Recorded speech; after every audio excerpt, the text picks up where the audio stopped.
Since 1979, the founders and followers of the Islamic Republic of Iran have been chanting death to America and death to Israel. Years ago, one could say, sure, that's the regime's intentions, but the regime lacks the means. That's not so clear today. The theocrats in Tehran have surrounded Israel with proxies, most of them Arab, a ring of fire, as it's being called. The regime's nuclear weapons development program has made progress too, as has its development of missiles that could deliver nukes to targets anywhere in the world. Plus, the regime has made common cause with communist China, neo-imperialist Russia, and the dynastic dictatorship in North Korea, an axis of aggressors, as it's being called. Today's episode of Foreign Policy is an update on Iran, its rulers, its proxies, its subjects, its victims. With me for this conversation are Mark Dubowitz, FDD's CEO, an expert on Iran's nuclear program and global threat network, and Reuel Marc Gerecht, a former Iranian targets officer in the Central Intelligence Agency, now a resident scholar here at FDD. Lovely that you're with us, too, here on Foreign Policy. So, let me start with this. You guys both know people high up in the Biden administration. You both knew people high up in the Obama administration. And what's long puzzled me, did they not understand that Iran's rulers are threatening genocide against Israel, inciting genocide against Israel? By the way, that violates international law. And by the way, waging a war with the unambiguous war aim of genocide, by which we mean the end of Israel and the murder of as many Israelis as possible, a 21st century Holocaust. Okay, so that's a simple, easy question, I know. Why don't you start, Reuel? I think in theory they know that, of course. In theory, not in practice. I think the issue for them would be the calendar on that. And have the Iranians proven themselves to be deterrable? And I think they would answer yes. They would also probably put in there some type of question about evolution. I mean, I think it's fair to say that more so amongst Democrats, but also amongst Republicans, there has been this theory that goes back to the French Revolution that eventually it burns out and you've got Thermidor. And so Americans being Americans and always trying to say hi, Americans are always trying to engage. And again, it's much more acute with Democrats, but it's always good to remember that even, say, with Ronald Reagan, Iran-Contra at the height when the revolution was still burning white. I mean, Iran-Contra was an engagement policy. Yeah. So you look back at it, and certainly when I was in the agency and I was reading some of the correspondence, internal correspondence about moderates within the Iranian regime back then, I mean, even at the time, I thought it was laughable, but a lot of people didn't. And this sort of recycles every time we have another hardliner elected president, or we have particularly if you have a moderate, so-called moderate as we have now, that it recycles. It starts up again, and they say maybe this time around it will be better. But that's the definition of insanity. You run the same experiment and you get the same results, and you say, let's do it again. I mean, historically, there is some truth to say that revolutions do moderate over time. You have a changing of personnel. I think I would emphasize that very importantly. The really, really hardcore die or off either through being killed or they grow old and they're no longer there. And you do have, some changes historically that takes place. It's just that in the Islamic Republic, that hasn't happened. I would argue the Islamic Republic in many ways is harder core now than it was, say, in 1997 when Mohammad Khatami won the election for president. Let me just make this point. It hasn't happened with the Islamic Republic. It didn't happen as it was supposed to with communist China, brought in the WTO in 2001, and that was going to make them rich and therefore moderate. It didn't happen in Russia. Post-Soviet Russia was supposed to be a liberal democracy. That hasn't happened. North Korea has not, in the third generation, gotten more moderate. At some point, you got to say, I keep putting pickles with my peanut butter, and it's every time time it tastes bad. Maybe this is a bad combination. Well, Cliff, I've spent a lot of time speaking. I don't agree with Reuel. I don't think they believe it. I don't think they believe that the Islamic Republic is genocidal. In my conversations with them, I think that part of this is mirror imaging, right? Mm-hmm. Which, of course, is what we always do in the United States. We think that our adversaries have the same values as us, that they're as materialistic as we are, right? That they can be seduced by money. Right. To become responsible stakeholders. They care about their people, want them to have food on the table, 401ks. And that they're politicians. And they're politicians. Right. So, this rhetoric, it's fiery. Yeah. It's murderous. But they're playing to a political base. Right. And so I think there is a lot of mirror imaging going on from all administrations, not just Democratic, but Republican as well, with respect to the Islamic Republic of Iran. I think the second thing is that if you accept that they are murderous and genocidal, then you are going to have to do something about it. And they don't want to do anything about it because that actually implies that they're going to have to perhaps use military force. And if they use military force against the Islamic Republic in any way, even demonstration of military force in order to create some kind of deterrence, in order to demonstrate that the United States is actually serious about confronting the Islamic Republic, they live in absolute fear of escalation, and that escalation will lead to a regional war. So it's much easier just to deny the problem, the genocidal nature of the regime, than it is to accept it and then have to actually deal with it. And I think the third element of this, and this is not the fault of Democratic administrations or Republican administrations, I do think that there was a sense before October 7th that the Israelis had this under control, that the Mossad are ninjas, that they can run these breathtakingly effective operations inside Iran and take care and kill nuclear scientists and take care of, bomb centrifuge facilities and drones and missile facilities. And so Israel's on top of this, and Israel's strong, great intelligence service, great air force. They can handle this. And we, the United States, don't need to. And over time, our priorities have shifted. We have to deal with China. We have to deal with Russia. We have to deal with North Korea. We're going to subcontract this problem set to the Israelis, and they'll deal with it. I think the wake-up call after October 7th for Americans and Israelis is, oh my God, Khamenei has been running a lethal and very effective strategy for decades. We can talk about what that strategy is. And, maybe the Israelis can't deal with this on their own. And now America's going to have to actually either step up or step out. And my fear is Democratic administrations in particular will step out, not step up. And let me ask you this, Reuel, and I'll be interested to see if Mark also disagrees. The basis for the vehement anti-Israelism and I would say anti-Semitism of the regime in Tehran, is that theological? Is it because they want to lead the Islamic world and that's a necessary attribute to show they're more pro-Palestinian? What's the basis? Because especially because I don't believe, and I think on this we all agree, that the average Iranian is anti-Israeli or anti-Semitic. I think actually they're probably less so than the average Jordanian or the average Egyptian. Well, I think that's true now. I don't know if that was true in 1979. But, I think it's fair to say that in the case of the Supreme Leader, Ali Khamenei, he's got Jews on the brain.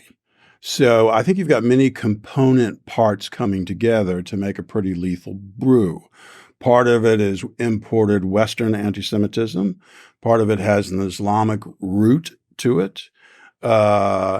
And I would emphasize that in the battle between, Israelis and Palestinians over the same land, the Iranian Islamist take on that is that, that is Islamic land. That's not uncommon. That is a common view in the Islamic world. And both Shia and Sunni would agree that any territory ever conquered by an Islamic army is an endowment, a waqf from Allah to the Muslims, yes, which we cannot allow the infidels and unbelievers to have. There might be some qualifications depending upon whom you're talking to. No, I'm not saying all Muslims believe that. Yeah, I know you and I both know Muslims who don't believe that, but that's the doctrinal basis for the belief. Depending upon the Iranian cleric you spoke to, I suspect that they would say, okay, we lost Spain. It's gone. Well, some Sunni, Al-Qaeda does not think that. No, some Sunnis would want to have They want to go back to the beaches next to Grenada, right? Yeah. And so I think it's fair to say, if you boil it all down, that there is a fairly lethal strain of anti-Semitism running through the Islamic Republic. Again, it's different than, say, Nazism. And what I think the people in the West have a hard time dealing with is that you've got gradations. So when you say that the Iranians ideally would want to exterminate Israel, I mean, I think that's a factual truth. They would. Ideally, they would want to. Whether they are willing to risk a lot to do that is a different question. Well, let me just throw this in without going to a big digression on this. One could Hitler's anti-Semitism, his hatred of the Jews, his war against the Jews was very real. A serious argument, I think, could be made that Hitler, he wanted to kill Jews and he wanted to establish a Third Reich, a great new German empire. He sacrificed the German empire to kill the Jews because he was willing to use trains and railroads. There were Jewish scientists who could have given him much better weapons, probably an atomic bomb, better missiles. If he had brought the Jews in and said, I need you to create this Reich, and I'm not going to spend any time and money killing people who don't want to kill me, but he would believe, then I think he could have won. But killing Jews was in the end more important to him than the establishment of the Third Reich. I think, I'm not sure that's true, but I think a strenuous and persuasive and credible argument could be made that his war against the Jews was more important to him than anything else, and that it cost him his empire. And you go ahead. You can. No, disagree. I mean, I would agree with a lot of that. I'm not sure that it would have made a pivotal difference here and there. The scientist argument is an interesting one. Physicists, yes. Yeah, but very Jewish science. Yeah, I mean, certainly it gutted German culture and society. Islamic Republic is tricky. It's got a lot of different elements of different regimes, both modern and medieval. I always recall Christopher Hitchens, who could be mad out batshit on some things. Yeah, but some things he could be incredibly pinpoint and trenchant. And he made a very persuasive case that you could use the phrase Islamic fascists against. And Michael Adine made that case too. Who against used to work, against the Islamic Republic and against also many Sunni Islamists. We move away from using those terms because, as Mark said, I think they force you into a different mindset, and they make it less likely that you can morally engage in an outreach, practice a policy of engagement. It becomes much more, I think, spiritually difficult for a Westerner to say, I want to engage in the Islamic fascist regime. Which is a good reason to use the phrase. And by the way, when we say that, people use fascist as an epithet, right? Or Nazi as an epithet. But what do we really mean? We mean two things in particular, particularly when we talk about the Nazis, even more than fascism in general, which is the reestablishment of an empire that replicates the imagined empire, glorious empire of the past, and killing Jews, right? Those two things. Well, that's what the Islamic Republic of Iran seeks to do. So you could say they're fascist or neo-Nazi, certainly. Look, Cliff, I think the supreme leader, at the end of the day, he wants to create an empire in the Middle East. But I think he's doing so. And he's doing so. But his obsession is about exterminating Israel. And he's mobilizing his resources, and he's sacrificing his resources and his own people in order to achieve the elimination of Israel. I think he has a plan by 2040 to eliminate Israel. There's a clock in Palestine Square in Tehran. He's mentioned that date. We don't need to say it. Yeah. And he's run, I think, a really brilliant and very effective strategy in order to achieve that. He is relentlessly and methodically leverage hundreds of thousands of Arabs, right, into terror armies, right, converted them really into divisions of the IRGC. Right. He's trained them, he's financed them, he's provided them weapons, he's coordinated them. He's created, as you say, this ring of fire where Israel's now facing an Iranian war on 7 fronts. And you name those fronts just for people who don't. Yeah, I mean, if you go through them, I mean, there's Gaza, there's the West Bank, there's Lebanon, there is Syria. I would argue there's an internal Arab-Israeli front, which spikes every so often. There's Iraq. There is Yemen. The Houthis in Yemen, yeah. Yeah, I mean, there are 7 right there. And, he's, as I said, he's been relentless, and I think he's been quite strategically brilliant. I think at the end of the day, he's going to fail. He's going to lose his empire because he's got Jews on the brain. If we're smart, and if we actually run a counter strategy against the supreme leader, which I think the United States and Israel have not done so yet. I think the Israelis are beginning to change their Iran strategy. We can talk about what it's starting to look like. But his problem is that as he runs this external strategy in order to eliminate Israel, he's got a problem, and that is the majority of Iranians despise him. And they despise him because they're sick of his theology. They're sick of his economy. They're sick of the social restrictions that he's imposed on them. So it's essentially he has alienated the vast majority of Iranians.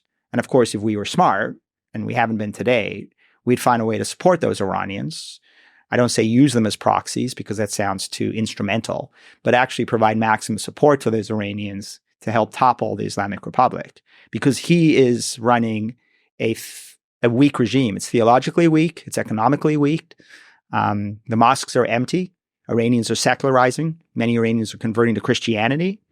And our best allies are Iranians inside the Islamic Republic. I would even say abroad it's weak. I mean, Shiite imperialism, Iranian Shiite imperialism is imperialism on the cheap.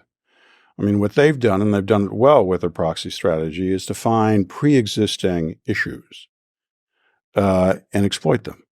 And those pre-existing issues existed, obviously, with the Israelis and the Palestinians. They exist in Yemen. They exist in Iraq. They exist in Syria, Lebanon. So they go in and they use them, and they gain leverage without actually spending much money, or risking Iranian lives. Or risk. I mean, they did. Some. Some. I mean, the revolutionary. It's always important to remember. I mean, the Revolutionary Guard Corps really did go in Syria, and it should be said that until the Russians came to the rescue, they were losing. Right. So they aren't successful when they have to go too conventional. When they move away from conventional warfare, the Iranians do a lot better.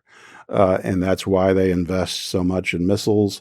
That's why they invest in the nuke program, because they can actually get leverage in areas where if they had to have a straight-on, tank fight, they'd lose abysmally. Right. But I think his strategy, Cliff, with respect to Israel, I mean, I think the conventional view that he's going to develop nuclear weapons and he's got a nuclear bomb in Tel Aviv and eliminates the state of Israel. I should never exclude that possibility. But I think what he really wants to do is in a sense, turn Tel Aviv into Kyiv, right? Is to fight a war of attrition. He believes that Israelis are colonial implants. They don't have any connection to the land. You can drive them out. So if you basically run a war of attrition, and through terrorism and through missiles and through drones, you make Israel an intolerable place to live, then the best and the brightest and most flexible Israelis will leave. And then you're left behind a rump of Israelis who won't be able to defend themselves. So at the same point, he wants to drive the United States out of the Middle East. He wants to try to intensify the gap between the U.S. and Israel. And he wants to then build a nuclear weapons program so that he can threaten nuclear escalation. So an American president will tell an Israeli prime minister to tell the IDF to stand down. And by the way, we see that play out in Ukraine right now, where Putin is threatening to introduce tactical nukes into the battlefield, and Joe Biden won't give the Ukrainians long-range missiles in order to hit Russian forces that have mobilized on the Russian-Ukrainian border. So it's a war of attrition to drive them out and then go in for the kill shot. That's in my mind, the strategy. And I think he's actually quite well positioned today because, by the way, after October 7th, Israelis are leaving. I mean, the best and the brightest, unfortunately, are starting to leave. Also, I think it should be noted, I think the Supreme Leader used to believe quite firmly, and I think there are cracks in this philosophy, and he's explored these cracks, actually, that fundamentally there were no difference between Democrats and Republicans, that they were both Zionist stooges. It started to dawn on the Supreme Leader under Obama, that might not be true. And I think they have slowly but surely, sometimes erratically, are tried to develop a policy where they can gain benefit from the differences that exist between Democrats and Republicans. They're not great analysts of the American political scene at all, but I think there is an awareness that on the Democratic side of the House, the United States is a bit less bellicose. And also that there's a I would say an Iran echo chamber on the Democratic side of the House. Well, I think the Iranians are actually echoing us. I think there was this press reporting about Iranian influence operations. I mean, Zarif, give me a break, the former foreign minister. All he does is listen to the left-wing side of the Democratic Party and echo it out. So he's actually taking American rhetoric and just throwing it back at us. I think that's right. And I think that's why I would quibble with one thing you said, Mark, which is that I think you said that Khamenei believes that the Jews in Judea or the Jews in Israel are colonialists and imperialists. I think he knows better, but he knows that on the campuses, that is a good meme, a good narrative, a good to push. First of all, he's not against colonialism. Secondly, he's not against imperialism. He is an imperialist. He is a colonialist. Lebanon is practically a colony of the Islamic Republic right now.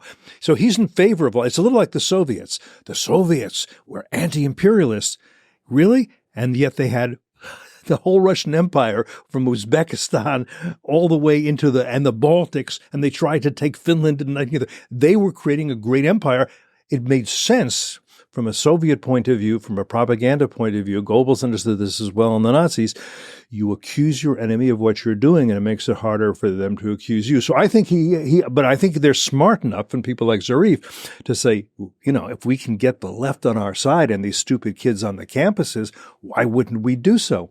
And what the kids on the campuses don't understand is that, as you guys know, and I think this is a hugely important point, the founding of Israel was one of the most important anti-imperialist and anti-colonialist events in history. It was the first time in 1,000 years that territory wasn't controlled by foreigners, but it was controlled by the indigenous population and their progeny, whether they're all that time, as some were, or coming back to it. I just think that's an important point for us because all of that is absolutely true, and still, he can believe that if he makes life so miserable for Israelis, that their connection to their homeland, that this deep religious and a nationalist connection, even for the most secular Israelis, can be broken. Yes. And he can drive them out. Well, and this is hugely important because if he believes they can drive out the best and the brightest, those who have 2 passports, those who speak multiple languages, and you've talked about this, and I want you to, who is going to be left behind? It will be those who don't speak multiple languages, those with darker skins probably because they're from places like Yemen or from Ethiopia or from Morocco, the people who are not going to find a home in Silicon Valley, those people will be left, and he thinks, and then I can wipe them out. So all these people on the campuses who think they care about people of color, they are pursuing a policy that, if they are successful, will lead to people of color being exterminated. Yeah, I think that's all true. I think it's all true. It may be a little bit too teleological because I just don't think they think that the Supreme Leader thinks in quite such a precise, detailed way. I think he has a general direction, he has a general view, and he keeps moving in that way. Sometimes he retreats. He is at times a quite cautious individual. At other times he's quite bold. He likes individuals who are bold. That's why he really liked Qasem Soleimani. I think it brought out that part. Qasem Soleimani was effective. And by the way, heads of the Quds Force, who was killed. He was the Dark Lord, killed in January 20th, 2020 under Trump, right? Yes. But I mean, he was sort of that which that Khamenei personally wasn't. I mean, Khamenei was not a physically brave man, or isn't. Yeah. Well, I mean, when he was in his youth. So, I mean, I think they're trying, and I think that to some extent, regrettably, since October 7th, they have. I think they can look at the chessboard and say, things are okay. And there's more division in the West. There's more division in the United States. And they realize the United States is critical for Israel.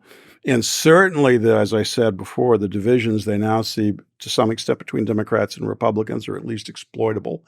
That I think it does give them a certain level of hope. I mean, I'm of the view they will test their nuclear weapon. They will get it and they will test it. I don't think they're going to be satisfied. There are a lot of individuals, particularly I suspect in the administration, who believe that Iran is satisfied with staying as a threshold state. I don't think that's true. And I think they will exploit the leverage that comes with nuclear power. I don't think they'll be dropping a nuke on Tel Aviv because they're very well aware that would imply or entail a nuclear response from Israel. And I think they do fear Israeli retaliation. They are aware that could be damning for them. So there is a break here, but they have learned that they can wage low-scale war against Israel, and for the most part, get away with it. But so let's talk a little bit about. I mean, we can talk a little bit about Khamenei's strategy, but I hope at some point we talk about what I think where the Israelis are starting to move. Okay, I think it's important because I think there's been a fundamental change in the way Israelis are starting to think about their Iran strategy. And it really is like over the past few months that this is changing. I think for many years, the Israelis were completely opposed to the idea of, quote, regime change in the Islamic Republic. Part of it was the Lebanon experience. Regime change doesn't go well. Part of it was sort of imbibing the views of Americans about Iraq and Afghanistan. Regime change doesn't work. Part of it was the view that Muslims are hopeless. Well, part of it is that they didn't believe in Muslim democracy. Right. And part of it was also, we are small. The Islamic Republic is big. If we actually do this, we'd have to do it with our American friends. Our American friends are not interested in this, so we can't do this alone. There are many reasons they didn't want to embrace the idea of toppling the regime in Iran. That's changed, by the way. It's now become a central pillar of Israeli strategy. If you're interested, we can talk about how it has become so, how it's expressing itself. But it's an interesting change. And I think because of October 7th and April 13th, when Iran for the first time fired over 320 ballistic missiles and drones directly at Israel, you start to see the system there, both political and security echelons, begin to change and start to realize we're playing defense. We're fighting the tentacles of the octopus. Khamenei spends 80% of his time thinking about how to kill us and the Americans, and 20% of his time thinking about how to defend the regime. We have missed every opportunity. Every time Iranians have taken to the streets since 2009, we have missed the opportunity to support them. We can have our own, quote, proxies. We can support these Iranians. There's a variety of ways they can do that. If you want, we can talk about it, sort of the operational piece of it.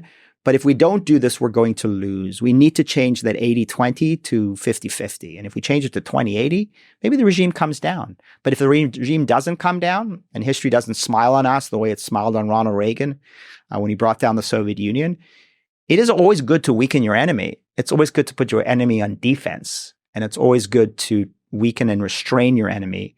And until such time as the historical forces coalesce to bring down this regime. But if Iran gets nukes, and I agree with Reuel, that's where they're heading, unless the Israelis try to stop them. And Iran with nuclear weapons, an Islamic Republic with nuclear weapons, all the more reason you better have a toppling the regime strategy, because that really is the only way you deal with a nuclear-armed Iran. Right, because the nuclear weapons, whether you use them or not, creates an umbrella over Hezbollah, over the Houthis, over all those others, because you can threaten the Israelis with them. And I'm not as also it inclines others towards engagement. Yeah. But remember, well, you've already got that. You've got it, but it will be amplified. It'll be amplified. But remember, Ronald Reagan came into office. The Soviet Union had thousands of nuclear-tipped ICBMs aimed at our cities. It was a Soviet empire. It was an economy that industrialized faster than any economy in history. It had the Red Army, which was a huge military, right, with a global presence. And Reagan came in and he had a strategy. And his strategy was toppling the regime strategy. He never called it that. It was never a regime change strategy. Closest he ever got to calling it that was his 1982 Westminster speech before the British Parliament, where he said it's inevitable that Marxism, Leninism will end up on the ash heap of history because of its internal contradictions. Quoting Trotsky, by the way, in that phrase, but yes. Yeah. Okay, good. I just want to point that out. And but he did implement a strategy of coercive containment, which is a strategy of weakening and of restraining and using all instruments of American power, including supporting anti-Soviet dissidents. And then in a sense, he got lucky because he got Gorbachev. And Gorbachev made some bad moves from a Soviet perspective. And then the Berlin Wall came down, the Soviet Union collapsed, and that was a period of basically 9 years from the Westminster speech. So I think that Israelis now are starting to read that history and learn from it. It's not the same regime. It's not the same era. One has to be careful in comparing the Soviet Union to the Islamic Republic in 1982 to 2024.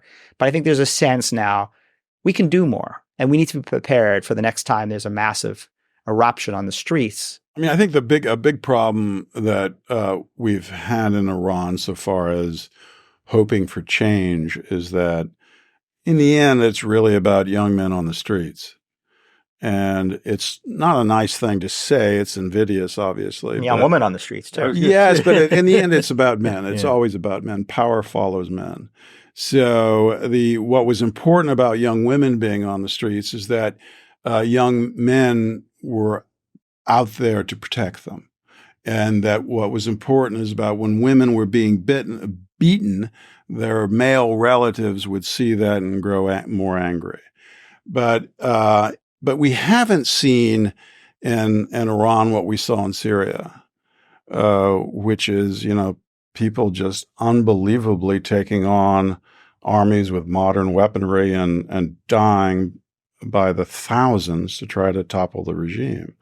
And just say a word about why that revolution in Syria ultimately failed. Russia. Well, it ultimately failed because the combination of Iran and Russian support was sufficient to overcome, and the other side of the divide completely cracked apart into warring component parts, some of them quite radically religious, and the society just basically collapsed. So it was a one warlord at the end standing with his foreign patrons. And well, I mean, I think you would agree that we also essentially abandoned the pragmatic moderate opposition. Well, we had, yes. I mean, we had, Obama had no desire to get into the type of support that we saw in Afghanistan against the Soviets. There was no desire to go there. So, I mean, we haven't seen that yet. One can make an Iranian, I hear Iranians make this argument that that's a good thing, that you don't want Iran to, collapse into a internecine violent strife and tear the country apart. In fact, the regime uses the Syria example as their, après moi le déluge, après moi Syria. Mm-hmm. So you think you don't like us, you're going to hate that. You're going to hate that a lot more. You don't want Syrian anarchy. And if you look at to the extent that the numbers coming out of Iran are accurate, when you look at the numbers that dissident groups have provided for those who died during the most recent Women Life Freedom Movement, I mean, the overwhelming numbers of them are ethnic minorities. Mostly ethnic minorities. I mean, it's disproportionate. Kurds mostly? Or? Kurds, Baluch, they take the big hits. The Arabs actually took the hit in 2019. They more or less stayed out of this one. But it's usually the minorities who really get hit the hardest. But 2009, it was Persian. No, but it was. But in 2009, you didn't. That really fell apart in a different way. So the regime. But they took the beating. That's what I'm saying. 2009, it was Persians, North Tehran, who took the beating. Yes, and not that. And they were easier to crack. Yeah. I mean, that's been. I mean, you've 2009. What I would describe was a Tehrani middle class effort to change the regime from within. The Green Movement, unfortunately, picked individuals who were part of the regime. So it just simply didn't develop the necessary traction to threaten the state. You didn't have an eruption in enough cities to bring it down. The regime was terrified of it, but it just simply didn't evolve to where it needed to go to overwhelm the security services. Yeah, though Khamenei said to his security services after the 2009 Green Revolution that green revolution brought us to the edge of a cliff. Right now, I think he's managed over the years to move further and further away from that edge. They're good. And it helps that the regime has been enriched over the past 3 years by the Biden administration, lifting sanctions, waiving sanctions.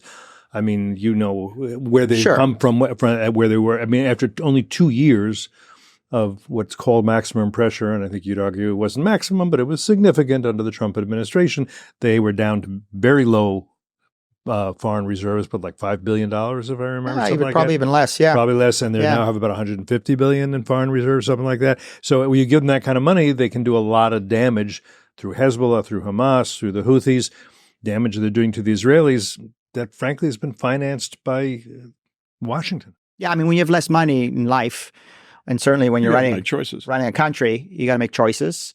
And they're essentially guns or butter choices. And when you have a small amount of money and you need to spend it on guns for your proxies, you have less money to spend on butter, and therefore the economic difficulties that your people are suffering under are going to ultimately explode. And they did explode in 2017. I mean, the interesting comparison between 2009, when Iranians were on the streets protesting against the fraudulent re-election of Ahmadinejad, at that point it was, where's my vote? Right. In 2017, 18, 19, it was actually working class Iranians on the streets saying, where's my paycheck? And then you saw Women Life Freedom, where it was women and their brothers and husbands and fathers and sons on the streets saying, where are my rights as a woman? And I'm no longer going to be subject to this gender apartheid. So you've seen an evolution in the protests from 2009 to 2023. I'm a firm believer that those protests will continue. We have a protest tracker at FDD. We monitor them every week. They've been consistent and persistent. And I think there will be another big eruption. I can't tell you when, maybe Reuel can, but I think they'll happen again. And I think it behooves us to be ready. And this time, unlike every other time, actually have a plan, a campaign. Oh, how are we going to support you when they shut down the internet? Right? Oh, have we got Skylink terminals ready so you can communicate? Have the Israelis developed some technology platforms that are going to help them communicate? Because if you can't communicate, you can't mobilize. If you can't mobilize, you can't protest. If you can't protest, you can't coordinate, and you can't launch labor strikes, and you can't do all the things that we want to do and we want them to do in the modern era. So, I mean, the first thing we could do, which is sort of easy to do, is the U.S. Congress could allocate, $40-50 million for internet freedom, start to work with Elon Musk and others, and figure out next time the internet goes down, how do Iranians communicate? And then there are many, many other things, and FDD's been writing about this and talking about this and briefing U.S. and other officials on this. What are the many things that we can do to support Iranians when they go on the streets? We can't put them on the streets. I don't believe we can. But once they're on the street, what can we do to support them to make them more effective? And I'll just finish with this. I think that there's a kind of Washington disease, which is we're not going to try something until we have 100% guarantee it will work. Right? And if it's not going to work, we're not going to try it. And I think our bureaucracies are, because we have huge bureaucracies, they're built that way, and they're not adventurous. They're not willing to take these risks. I think when it comes to this, which is supporting the Iranian people, we need to take some risks. Right? And the risks are not to our lives. If anything, maybe we have a moral obligation to the Iranians because it's their lives. But the risks are spending money on certain programs that allow us to give the Iranians a fighting chance. I mean, I would say two things. One, you disagree with that? No, I don't disagree with it at all. It's just that I mean, the Islamic Republic sees itself as a volcano. So they know that another eruption is going to happen.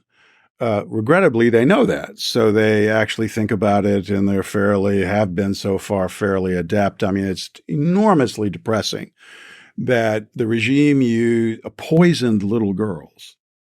In all probability, poison gas in schools. Literally. They poisoned little girls, and they got away with it. And it actually broke the movement, I would argue. But they know more is coming, and it's the unexpected spark that the regime always talks about as being something that ignites, and it just becomes a really big fire.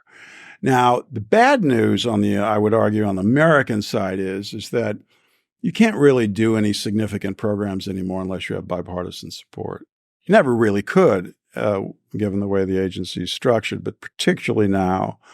After the reforms in the 70s, the president really has limited authority to engage in substantial covert action. You can do little things on the edges and keep Congress in the dark.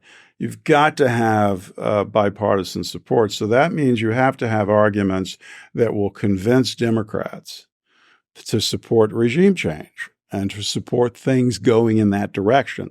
Now, as Mark knows well, the individual who could become the national security advisor for Kamala Harris, Phil Gordon, wrote a book about why Americans always cock it up, and that the best thing for us to do is to do nothing. To do nothing. Because if we try to do things, we'll only make it worse. And regime change is a really, really, really bad idea. So that is the mindset. And I don't think it's just Phil. I think that is the mindset that you find throughout the left. So it's extremely difficult to envision situations. Human rights may be one area where we've got possibilities that you could have bipartisan support. That's why if the Israelis really want to give it a try, it would be interesting to see. They're a small country. They have limited resources, but if they want to really throw the dice and go after it, then it would be an interesting laboratory for them to play with. Yeah, a couple of quick responses on this. I totally agree on Phil Gordon. Phil Gordon, opposed American support for the Green Revolution and every Iranian protest since. So I think Reuel's right. I think the Israelis are going to have a much harder time if Kamala Harris wins and Phil Gordon's at the National Security Council. The second thing to the Israelis is I think the Israelis are quite well positioned to do some effective things. I think they are certainly when it comes to Iran, a covert action power. I think they're probably more adept than we are at operating inside Iran. Certainly lethally. Certainly lethally. Second is their technology power. I think many of these things are actually based on technology, whether it's internet freedom platforms or whether it's cyber-enabled influence operations or whether it's offensive cyber. Things that can be done. I think the third thing, and Reuel mentioned, the poisoning of Iranian school children, how that kind of broke the movement. I mean, to me, that reflects a regime that is not secure, that is not confident, that is not actually 10 feet tall. If you have to poison your own children in order to break a resistance movement, that suggests that that your people hate you. And I'll give you one other example of that. We all know Masih Alinejad. She's 5'1", with crazy hair, with a nice white daffodil in it. And for those listeners who don't know, Masih was a journalist inside Iran. She fled. She came to Brooklyn, and she began to build up a significant social media following around the world, but especially inside Iran. Millions and millions of people on social media, on Telegram and on Twitter and other platforms. She had a show and has a show on Voice of America, Persian Service, and she really inspired Iranian women, something called White Wednesdays, where every Wednesday they would rip off their hijabs and send videos to Masih to defy the regime. And it started this groundswell of opposition to the hijab and to the regime. And then Masih Amini, who was the young Iranian Kurdish woman who showed up in Tehran one day and with her hijab was falling off her hair, and the Iranian security thugs beat her to death. That was the spark for the women life freedom. Now, I want to ask you, what do you think the regime's response to Masih Alinejad was? Well, leave her alone and ignore her? They've tried to kill her three times. Several times, yes. No, three times in American soil. She's been in 19 FBI safe houses. Now, this is a confident regime. This is a secure regime. But I also want to point out, it's a brutal regime, but it's a regime that understands that Masih Alinejads and Masih Aminis of the world could be the spark that brings them back to the edge of the cliff. Well, I have to say this because it makes me angry. You have this regime trying to kill people like her on American soil in Brooklyn, New York. You have this regime. They tried to kill the Saudi ambassador while he was taking his chicken cacciatore at Cafe Milano in Georgetown. And Oh, they're trying to kill Mike Pompeo, John Bolton, Brian Hook. And yet, nonetheless, we have this administration saying, oh, engagement will work. Oh, we can have moderates. Oh, we will respond at a time of our own choosing. And what they know and what all our adversaries know is they're not going to respond at all. They're going to take it. And that's what we have an American just killed by Hamas.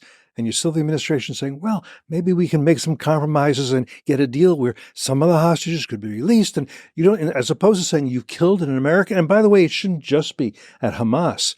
I'm diverging a little bit, but you should be saying in Qatar to a regime that this administration made a major non-NATO ally. We didn't do that because we think you're so pretty. We did that because we expect certain things of you. And let me tell you what we expect right now. Every Hamas leader, so to speak, in Qatar should now be in handcuffs. And we're going to talk about whether they're going to be sent to America or whether they're going to be prosecuted there. They are accessories to mass murder, including the murders of Americans. I don't want to hear that you're going to help mediate this. I want to hear that you are what we called you, America's ally. And if not, there will be consequences for you. But this administration doesn't talk about consequences, doesn't deter, doesn't defeat, doesn't want the Ukrainians to win, doesn't want the Israelis to.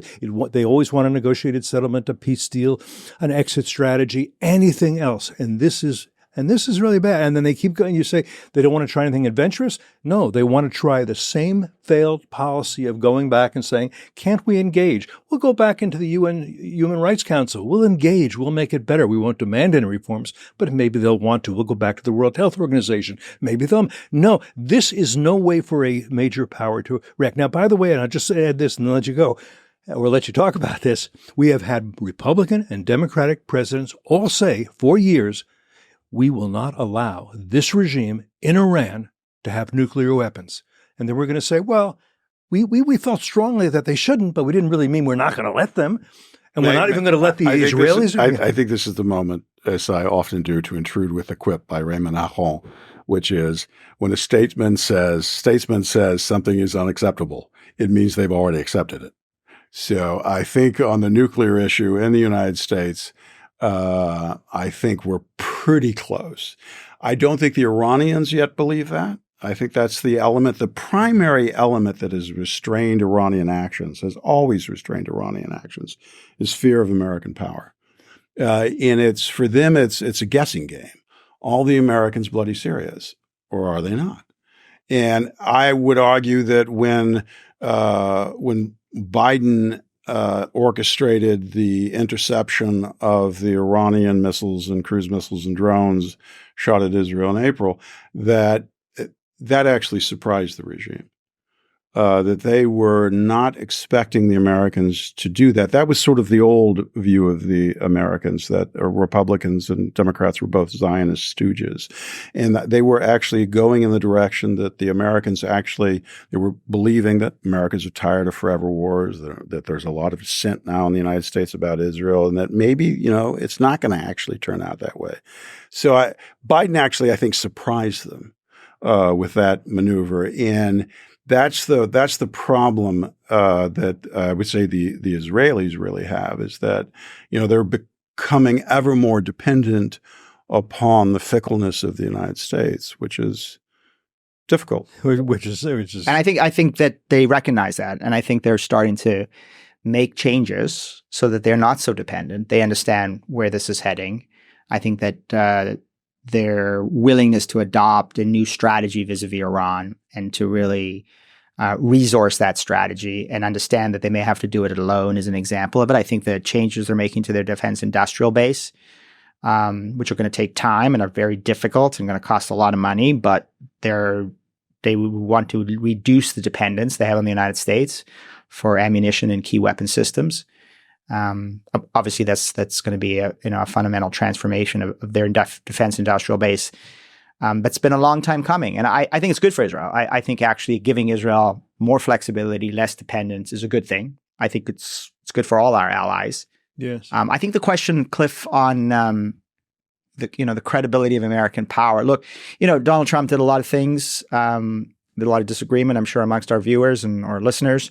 I think the one thing that he did that was very useful was killing Qasem Soleimani. Yeah. And he did it, if you remember the history, he said to the Iranians, if you hurt an American, then you will pay the price. And by the way, prior to the killing of Qasem Soleimani, the Iranians took out Saudi Aramco oil facilities. Trump did nothing. Shot down an American drone. Trump did nothing. Well, even after he killed Qasem Soleimani, I mean, Elliot Abrams brings up this point. I mean, that was what, January 20th? January, yeah. 2020? Yeah. It was not until after Labor Day that Trump agreed to send a message to Tehran saying, if your proxies attack us, we will consider it a direct attack.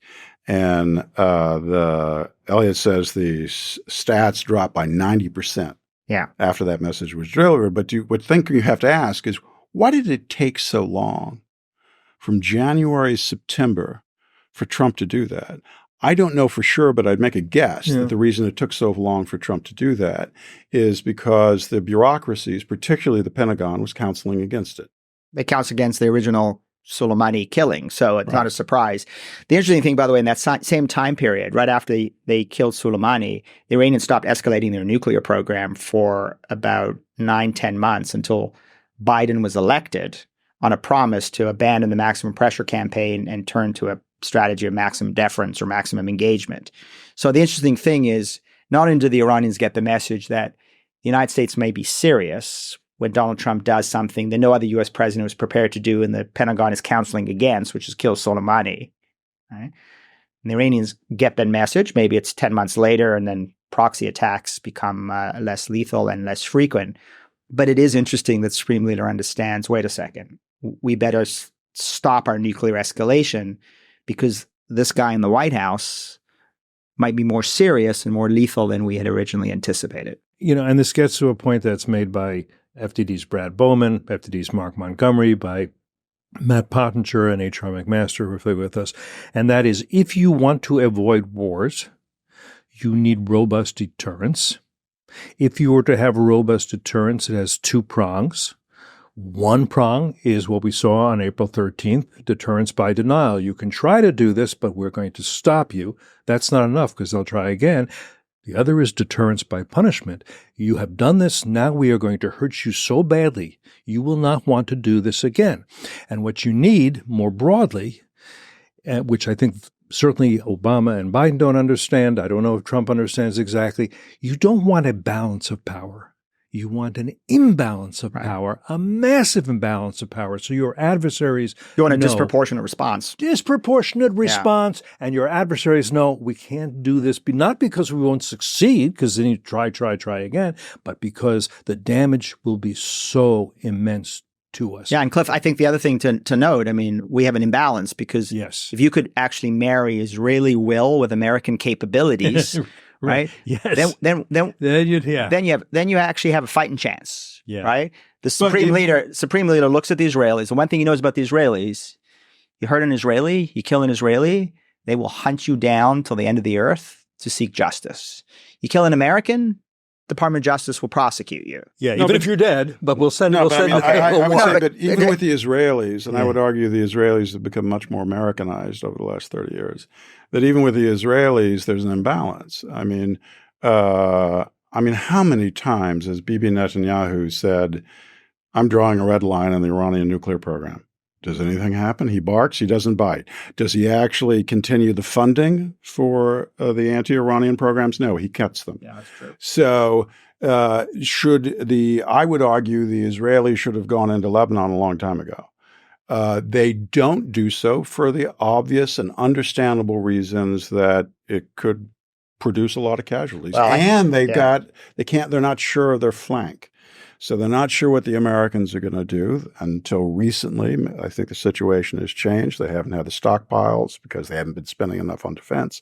So even with the Israelis, their will at times, I think, has been in doubt. Yeah, it has been in doubt. I think that's right. I think things have changed since October 7th.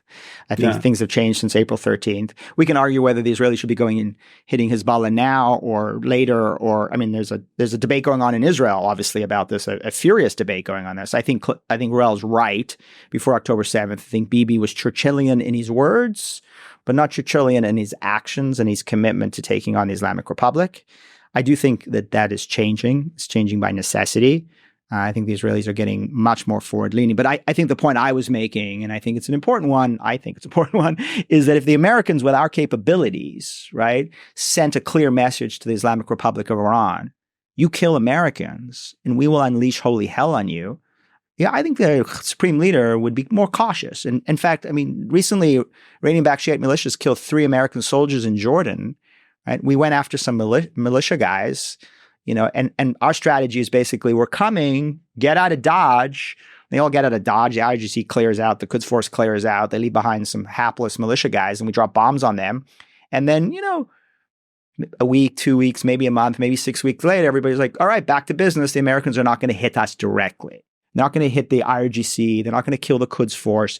They're not going to go inside Iran. This is what Israelis do. And so they don't have American capabilities. The supreme leader knows that, but he does know that he risks the lives of major generals in the IRGC who the Israelis have been willing to kill if he bloodies Israelis. I mean, I hate to do, sort of the historical rewrite, but I have to say this. I really do wish that, Secretary Shultz had won the argument in 1983. When he advocated for the direct response against the Islamic Republic for the bombings in '83, and in Lebanon, against our Marines, and he lost that argument to Caspar Weinberger. I think history would be very much different if the Americans had actually attacked Iran for what they orchestrated in Lebanon.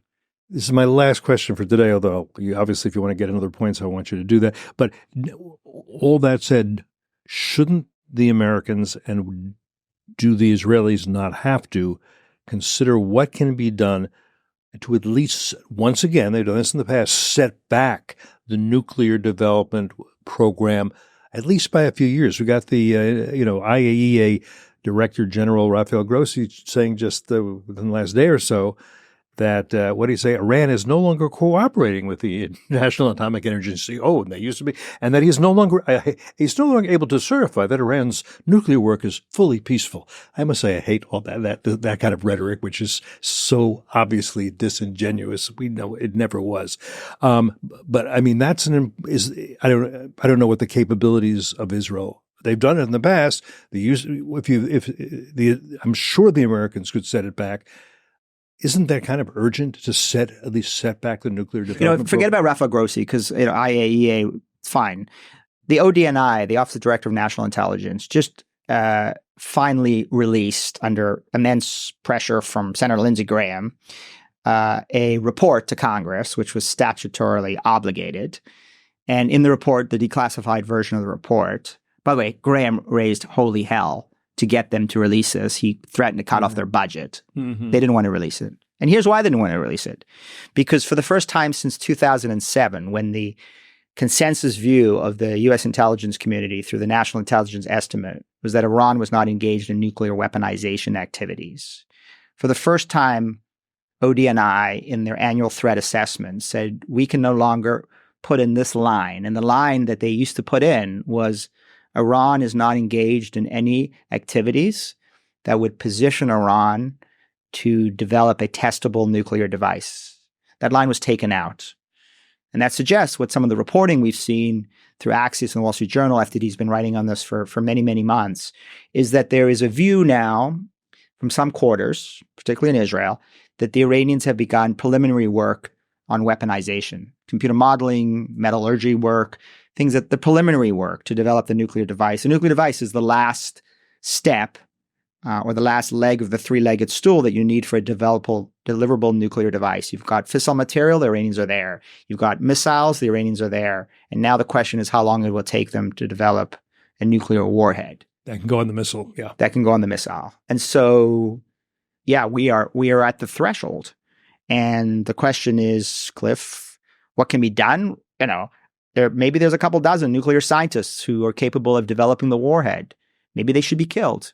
Or maybe you kill 6 of them, you put the fear of God into the remaining 18. Maybe you can recruit some and sideline the remaining ones. But I don't know. Is that possible? A joint Mossad-CIA operation to do that?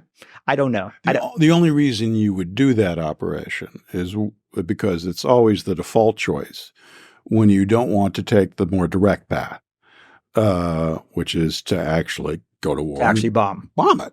Yeah. And the U.S. could bomb the nuclear facilities and destroy them in a few days. My understanding, and from good sources, the Israelis couldn't do that in a few days. The Israelis would take a lot of luck to go to the underground facilities. Well, I'm not sure they have the. It'd be a real mathematical, physical moment for them. But for the U.S., not so much. The Americans have the capacity to certainly do severe damage to that program.